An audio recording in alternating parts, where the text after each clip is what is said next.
July 1943. The quiet, rolling fields of Western Russia are about to become the epicenter of the largest and most ferocious tank battle in human history. Two of the world's most formidable armies, the German Wehrmacht and the Soviet Red Army, are converging near the small city of Kursk. This is not just another battle.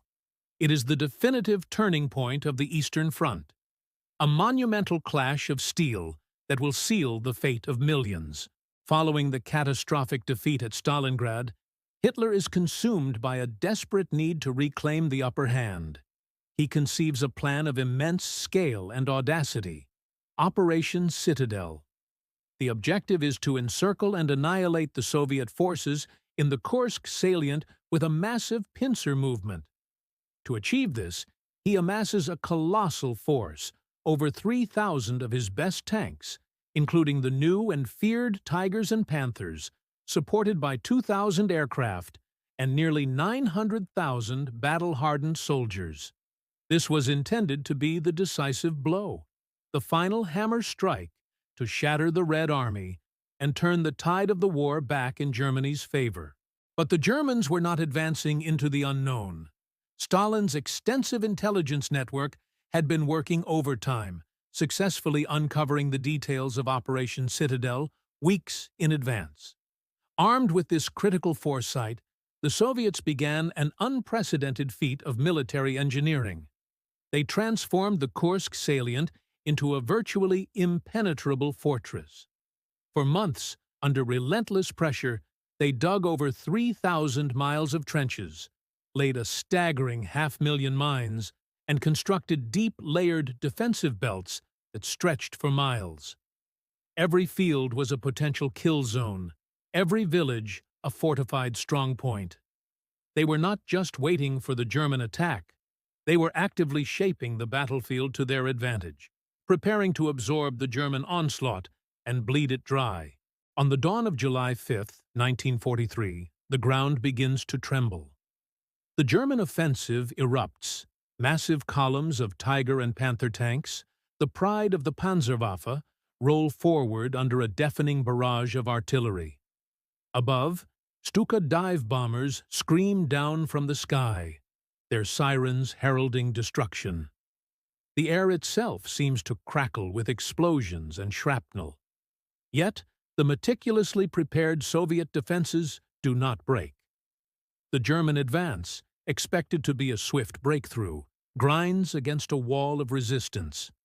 Progress is measured in yards, not miles, and every foot of ground is paid for in blood and twisted steel.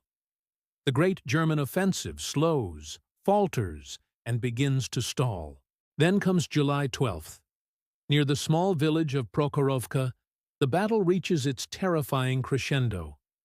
What unfolds is one of the most intense and chaotic tank engagements ever witnessed.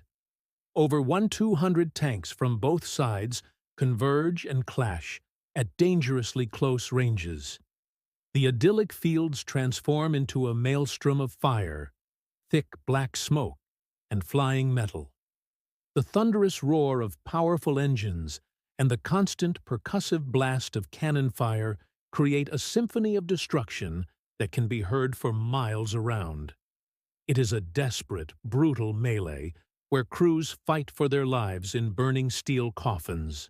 By the middle of July, the momentum has irrevocably shifted. The German offensive is spent.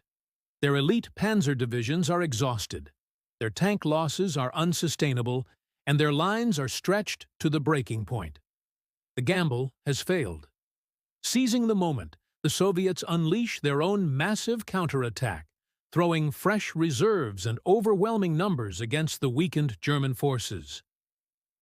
For the first time in the war, the Red Army captures the strategic initiative on the Eastern Front, a grip they will hold tightly and never relinquish. The Battle of Kursk was the final nail in the coffin of Hitler's offensive ambitions in the East. It shattered the myth of German invincibility and marked the beginning of a long, relentless Soviet advance that would culminate in the ruins of Berlin 2 years later. The fields of Kursk, once peaceful, became the crucible where the fate of the Eastern Front was forged. the clash of steel was over, and its outcome would echo through history. Thank you for joining us on this journey back in time.